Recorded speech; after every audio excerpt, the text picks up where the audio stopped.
Hello everyone, welcome to Magnet Brains. मैं हूं अदिति शाह और आज के लेक्चर में हम कर रहे हैं क्लास 11th अकाउंट्स का चैप्टर नंबर 17 जिसका नाम है रेक्टिफिकेशन ऑफ एरर्स। तो बच्चों, रेक्टिफिकेशन ऑफ एरर्स के हमारे सारे इलस्ट्रेशंस, कॉन्सेप्ट सब डिस्कस हो चुका है। अब बारी है उनको अप्लाई करने की। हम HOTS क्वेश्चंस अब आज के लेक्चर में डिस्कस करने वाले हैं। चलिए, तो क्वेश्चन नंबर 1 देखते हैं क्या बोल रहा है। Which of the followings are not errors of principle and why? तो इनमें से कौन सा एरर ऑफ प्रिंसिपल नहीं है और क्यों? ठीक है, तो व्हीकल एक्सपेंसेस, व्हीकल के रिगार्डिंग एक्सपेंसेस हुए हैं कुछ, ठीक है, वो हमारे उसको हमने कहाँ पे डाल दिया है? व्हीकल अकाउंट में डाल दिया है। तो बच्चों, व्हीकल अकाउंट को रेडी टू यूज कंडीशन में लाने के लिए हमने वो खर्चे नहीं किए हैं। ये नॉर्मली रिपेयर के खर्चे हैं, जो छोटे मोटे खर्चे होंगे वो हुए हैं, और उसको हमने असेट अकाउंट में डाल दिया है। तो बिल्कुल ये क्या है? ये हमारा एरर ऑफ प्रिंसिपल है। Purchase of machinery entered in purchase account, तो बिल्कुल ये भी गलत है। असेट अकाउंट डेबिट होना चाहिए था, हमने परचेज अकाउंट में कर दिया, तो ये भी हमारा एरर ऑफ प्रिंसिपल है। Sales of 2500 to Bishan completely omitted from books, तो हमने बिशन को सेल किया, वो कंप्लीटली ओमिट कर दिया, तो ये बच्चों एरर ऑफ ओमिशन है, ये एरर ऑफ प्रिंसिपल नहीं है। ठीक है, तो ये हमारा एरर ऑफ प्रिंसिपल नहीं होगा, थर्ड वाला।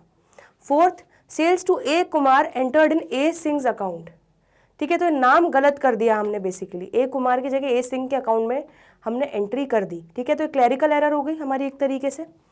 ठीक है, एरर ऑफ कमीशन बोल सकते हैं इसको। ठीक, तो ये भी हमारा एरर ऑफ प्रिंसिपल नहीं है। इसमें आप कोई अकाउंटिंग फंडामेंटल को या अकाउंटिंग प्रिंसिपल्स को आप वायलेट नहीं कर रहे हो।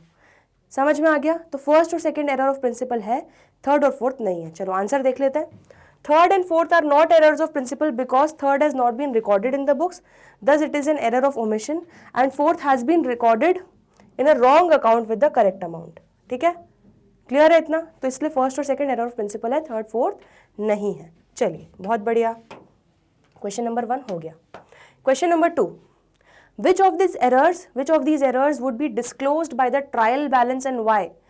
कौन सी एरर्स इनमें से ट्रायल बैलेंस पे इम्पैक्ट डालेंगी, ट्रायल बैलेंस को हिला डालेंगी?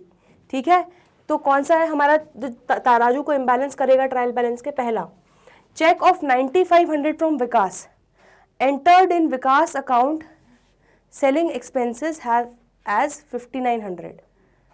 ठीक है, तो पहला क्या हो रहा है? नहीं, ये गलत हुआ है, एक मिनट। Check of 9500 from Vikas entered in Vikas account as 5900, तो हमें चेक रिसीव हुआ 9500 का, तो हमने हमारे बैंक में तो हमने एंट्री कर दी होगी क्या कि हमें 9500 बैंक अकाउंट को डेबिट कर दिया होगा, लेकिन विकास के लेजर अकाउंट में हमने क्या एंट्री कर दी? 5900। तो मतलब आपका डेबिट आपने करा है कितना? 9500, लेकिन क्रेडिट साइड पे आपने क्या एंट्री कर दी? विकास को क्रेडिट किया आपने 5900 से। तो देखो ये आपका क्या हो गया? इम्बैलेंस क्रिएट हो गया। तो पहला जो ये है बच्चों आपका, इसके कारण ट्रायल बैलेंस आपका इम्पैक्ट आएगा, ये आपका ट्रायल बैलेंस में ये डिफरेंस इसके कारण क्रिएट हो जाएगा। Selling expenses have been debited to sales account. ठीक है, तो अब सेलिंग एक्सपेंसेस भी डेबिट होने थे, लेकिन हमने उसकी जगह सेल्स को डेबिट कर दिया, तो हो तो डेबिट ही रहा है ना, भले ही नाम चेंज हो रहा हो, तो इसलिए इसका कोई भी इम्पैक्ट नहीं आएगा। ठीक है, ट्रायल बैलेंस पे सिर्फ ये देखना है कि डेबिट या क्रेडिट में डिफरेंस अगर क्रिएट हो रहा है तो आपका ट्रायल बैलेंस हिल जाएगा। Third, credit sales of 3000 entered in both the accounts as 300, तो क्रेडिट सेल्स हुई 3000 की, लेकिन हमने डेटर टू सेल्स जो एंट्री करी, तो दोनों ही को मैंने 300 से डेबिट क्रेडिट कर दिया। तो बच्चों, डेबिट भी 300 हुआ, क्रेडिट भी 300 हुआ, तो ट्रायल बैलेंस तो वैसे भी टैली होगा, वो पकड़ नहीं पाएगा कि 300 नहीं है 3000 था। आ रहा है समझ में? चलो next, a purchase of 2500 was omitted entirely from the books, तो एक परचेज हुई 2500 रुपए की, वो हमने एंटायरली बुक्स में लिखी ही नहीं, तो बुक्स में कोई एंट्री ही नहीं हुई। बुक्स में एंट्री ही नहीं हुई तो भाई ट्रायल बैलेंस में आएगा ही नहीं ना वो। तो आपका सिर्फ और सिर्फ फर्स्ट वाला जो पॉइंट है, ठीक है, जिसके कारण आपका डेबिट 9500 दिख रहा है और क्रेडिट 5900, इसके कारण आपका ट्रायल बैलेंस का जो तराजू है वो क्या हो जाएगा? इम्बैलेंस हो जाएगा, और आपके ट्रायल बैलेंस टैली नहीं होगा। तो अब आपको मिल गया इन सारी एरर्स में से कौन से आपका सिर्फ फर्स्ट वाला जो है, because wrong amount has been entered although in the correct account. ठीक है, रॉन्ग अमाउंट एंटर किया गया है, इसलिए आपका फर्स्ट वाला जो है दैट इज वन एरर जो हमारी ट्रायल बैलेंस को इम्पैक्ट करेगी और उसमें हमें दिख जाएगी। चलिए क्वेश्चन नंबर 2 भी बड़ा इजी सा था। क्वेश्चन नंबर 3 देखते हैं। Goods were sold to Jogi for 4,000 and to Yogi for 3,000। तो एक जोगी करके इंसान था, उसको हमने 4,000 रुपए के गुड्स बेचे, और एक योगी करके इंसान था, उसको हमने 3,000 रुपए के गुड्स बेचे।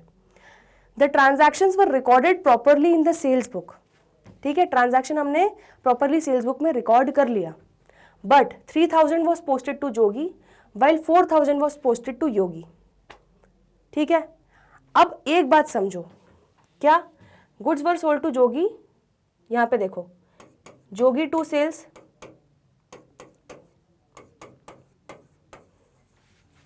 योगी टू सेल्स। ठीक है, ये डेटर टू सेल्स की एंट्री कर रहे हैं। जोगी को 4,000 के गुड्स बेचे और योगी को 3,000 के गुड्स बेचे। ठीक है, अब ध्यान से देखना बच्चों, जब ट्रायल बैलेंस बनाएंगे, ठीक है, ये आपका डेबिट हो गया, ये क्रेडिट हो गया, तो आपका सेल्स अकाउंट में टोटल कितना जा रहा है, 4,000 और 3,000, दैट इज 7,000 क्रेडिट हो रहा है सेल्स। ठीक है, जोगी और योगी ये दोनों डेबिट हो रहे हैं, लेकिन क्या किया आपने, जोगी का जो 4,000 था वो अपने योगी में लिख दिया और योगी का जो 3,000 था वो अपने जोगी में लिख दिया। तो बताओ इससे क्या ट्रायल बैलेंस में कुछ इंपैक्ट आ रहा है? नहीं, ये तो अभी भी टैली हो रहा है। देखो 7,000 और 7,000। तो बच्चों सिर्फ अकाउंट ऊपर नीचे हुआ है, लेकिन अमाउंट में तो कोई डिफरेंस आया नहीं है ना। बस जोगी का जो था योगी में लिख दिया, योगी का जोगी में लिख दिया, लेकिन उससे हमारा ट्रायल बैलेंस का डेबिट क्रेडिट तो फिर भी बराबर आ रहा है। ठीक है, तो इसीलिए ये एरर क्या हो गई, एक एरर है जो दूसरी एरर को से नलिफाई कर रही है। ठीक है, एक गलती दूसरी गलती को काट रही है। आ रहा है समझ में? तो इसके कारण कोई भी ट्रायल बैलेंस में आपका इंपैक्ट नहीं आ रहा, वो एक दूसरे को कंपनसेट कर रही है। इसीलिए वो बोल रहे हैं कि identify the type of error, किस टाइप की एरर हो गई है, एक दूसरे को जो काट रही है, नलिफाई कर रही है, वो हमारी कौन सी हो जाएगी, कंपनसेटिंग एरर। आ रहा है समझ में? क्लियर है? इसलिए बच्चों मैं आपको इतना डिटेल में एंट्रीज कर करके समझा रही हूँ ताकि आपको क्लियर हो जाए। चलिए क्वेश्चन नंबर 3 हो गया। Why is compensating error not disclosed by the trial balance? देखो अभी हमने वही सीखा, कैसे ट्रायल बैलेंस में आपका टैली होगा, वो आपकी एरर पकड़ में नहीं आएगी, गलती पकड़ में नहीं आएगी, क्योंकि ट्रायल बैलेंस तो आपका तराजू बराबर ही दिखाएगा डेबिट क्रेडिट का। A compensating error is not disclosed by the trial balance as one error is nullified by another error. एक गलती दूसरे को नलिफाई कर रही है, कैंसिल आउट कर रही है या काट रही है। ठीक है, तो इसीलिए आपका ट्रायल बैलेंस में कंपनसेटिंग एरर जो है वो नहीं दिखाई देती। ठीक है, चलो बहुत बढ़िया। क्वेश्चन नंबर 5 देखो क्या बोल रहा है। Wages paid to a worker for making additions to a machinery. तो अब ये एक मशीनरी में हम नए एडिशंस कर रहे हैं। ठीक है, एक तरीके से असेट इंस्टॉल कर रहे हैं और बढ़ा रहे हैं, अमाउंटिंग टू 5,000 है ना।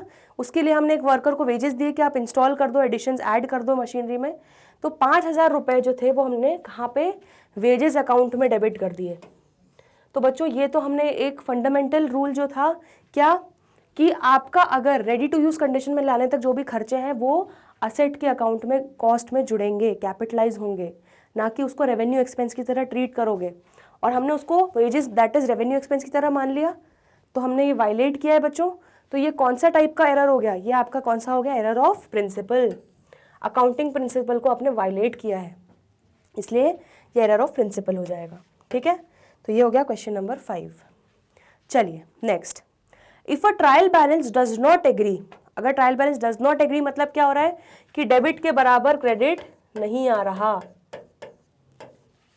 तो the difference must be entered in the profit and loss account, suspense account, nominal account और the capital account. Give reasons. बताइए, सबको पता है गलती जो भी होगी डेबिट क्रेडिट में, जो भी गड़बड़ होगी वो कहाँ डाल देते हैं हम, सस्पेंस अकाउंट में, क्योंकि हमें सस्पेंस है कि वो क्या गलती है हमें नहीं पता, इसलिए उसको हम सस्पेंस अकाउंट नाम से बना के ट्रायल बैलेंस में डाल देते हैं। ठीक है, तो आपका आंसर हो जाएगा second, a suspense account, because the difference in the trial balance when located will be debited और credited to suspense account which ultimately should become nil. वही बात कह दी उन्होंने, क्या सस्पेंस अकाउंट एक मटका है, ठीक है, गलतियों का, एरर्स का,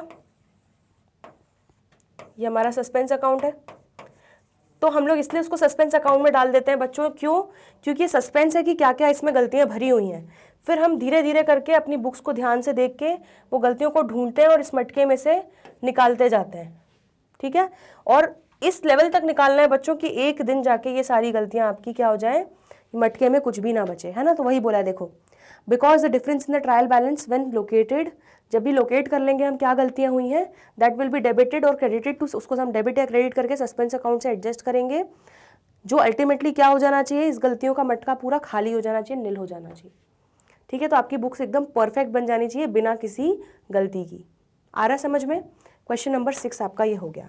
चलिए question number 7, Amrit prepared his trial balance on 31st March 2019 which did not match। तो अमृत ने अपना ट्रायल बैलेंस बनाया और वो मैच नहीं हुआ, मतलब डेबिट के बराबर क्रेडिट साइड नहीं आया। What step should he take to proceed further? अब उसको क्या स्टेप लेना चाहिए? हम सबको पता है क्या, सस्पेंस अकाउंट बना डालो, है ना। तो he should open suspense account and transfer the difference in the trial balance. अगर क्रेडिट साइड ट्रायल बैलेंस का ज़्यादा है डेबिट साइड से, तो आप डेबिट साइड पे सस्पेंस अकाउंट बनाओगे, है ना। और अगर आपका डेबिट साइड ज़्यादा है क्रेडिट साइड से, डेबिट साइड ज़्यादा भारी है, तो आपको बैलेंस कहाँ डालना पड़ेगा सस्पेंस अकाउंट का, वो आपको डालना पड़ेगा क्रेडिट साइड पे। सिंपल है, ठीक है। तो ये था आपका क्वेश्चन नंबर 7। चलो क्वेश्चन नंबर 8 देखो, अ transaction is recorded in wrong book of original entry with wrong amount, will it affect the trial balance, give reasons. देखो जैसे हमने एक एरर देखा था बच्चों, क्या कि हमने purchase, suppose purchase to Ram, हमने 3000 रुपए का परचेज किया था, बट हमने इसको रिकॉर्ड करते टाइम 3000 की जगह इसको गलती से 300 लिख दिया। तो आपका ट्रायल बैलेंस में डेबिट साइड पे भी 300 आ रहा होगा और क्रेडिट साइड पे भी 300 आ रहा होगा, तो आप पकड़ नहीं पाओगे कि अच्छा वो तो 3000 था, ठीक है। आपका ट्रायल बैलेंस ये गलती नहीं दिखा पाएगा, इसीलिए ये पूछ रहे हैं कि क्या वो दिखा पाएगा इस तरह की गलतियां? No, because error of recording has the same effect on both debit and credit aspects of a transaction. तो डेबिट और क्रेडिट दोनों साइड पे सेम इम्पैक्ट आ रहा है ना। अगर एक 3000 किया होता और दूसरा 300 किया होता तो वो पकड़ में आ जाता, लेकिन दोनों ही आपने डेबिट क्रेडिट दोनों ही साइड सेम अमाउंट लिख दिया और गलत अमाउंट लिखा, तो वो ट्रायल बैलेंस नहीं पकड़ पाएगा, क्योंकि ट्रायल बैलेंस सिर्फ ये देखता है कि हाँ डेबिट क्रेडिट बराबर आ रहा है कि नहीं। चलिए सिंपल था ये भी question. Question number 9, a transaction is recorded correctly in journal proper, have not posted in the ledger at all, will it affect the trial balance, give reason. अब एक बात समझो, आपने जैसे यही ले लेते हैं, purchase account debit to Ram, चलो आपने सही एंट्री की, बिल्कुल 3000 रुपए से परचेज भी कर दिया डेबिट और क्रेडिट 3000 रुपए से कर दिया। लेकिन महान काम क्या किया कि जर्नल एंट्री के बाद हम लेजर में पोस्टिंग करते हैं, तो परचेज अकाउंट के लेजर में आपको जाके डेबिट करना चाहिए था 3000, वो आपने नहीं किया। और आपको राम का क्रेडिट करना चाहिए था 3000, यहाँ पे लिखना चाहिए था, वो भी आपने नहीं लिखा, आप भूल गए ये एंट्री को पोस्ट करना। तो बच्चों ट्रायल बैलेंस हमेशा लेजर के क्लोजिंग बैलेंस से बनता है, तो यहाँ पे डेबिट का भी इफेक्ट नहीं आया, क्रेडिट का भी इफेक्ट नहीं आया, दोनों जगह 0-0 रहा, तो क्या ट्रायल बैलेंस में कोई इफेक्ट आएगा? नहीं आएगा। हाँ, लेकिन अगर आप इन दोनों में से किसी एक जगह लिख देते, जैसे परचेज को डेबिट कर देते, तो अब आपका ट्रायल बैलेंस हिल जाता। क्यों? क्योंकि परचेज में डेबिट साइड ज़्यादा आ रहा होता, ट्रायल बैलेंस में डेबिट साइड ज़्यादा दिखा रहा होता, क्रेडिट साइड कम दिखा रहा होता, क्योंकि आपने यहाँ पे एंट्री यहाँ पे मिस कर दी है क्रेडिट साइड पे लिखना। इसका एक इफेक्ट तो दे दिया, दूसरा इफेक्ट आप देना भूल गए। आ रहा है समझ में? तो इसीलिए जब दोनों चीज़ें नहीं लिखी, तो इसलिए इसका कोई इम्पैक्ट ही नहीं होगा, ठीक है। ट्रायल बैलेंस में पकड़ में नहीं आएगी ये गलती। तो no, such errors of posting have the same effect on both the debit and credit aspect. Same effect ही होगा, क्योंकि यहाँ पे भी कुछ नहीं किया और यहाँ पे भी डेबिट साइड पे भी कुछ ऐड नहीं किया, क्रेडिट साइड पे भी ऐड नहीं किया, है ना। तो एक तरीके से एरर ऑफ ओमिशन ही हो गया। A transaction posting has not been done in both the accounts, ठीक है। क्लियर है इतना? तो क्वेश्चन नंबर 9 हो गया, सिंपल था। Question number 10, what does the balance of suspense account indicate, how is the balance of suspense account treated. तो बच्चों बैलेंस ऑफ सस्पेंस अकाउंट मतलब वही सस्पेंस अकाउंट का मटका, गलतियों का मटका क्या बताता है, क्या इंडिकेट करता है। तो balance of suspense account shows the net effect of errors, जो भी गलतियां हुई हैं उनका नेट इफेक्ट प्लस माइनस करके टोटल कितनी गलतियां हुई हैं वो दिखाता है। Which are still to be located, जिनको हमें ढूंढना बाकी है अभी बुक्स में।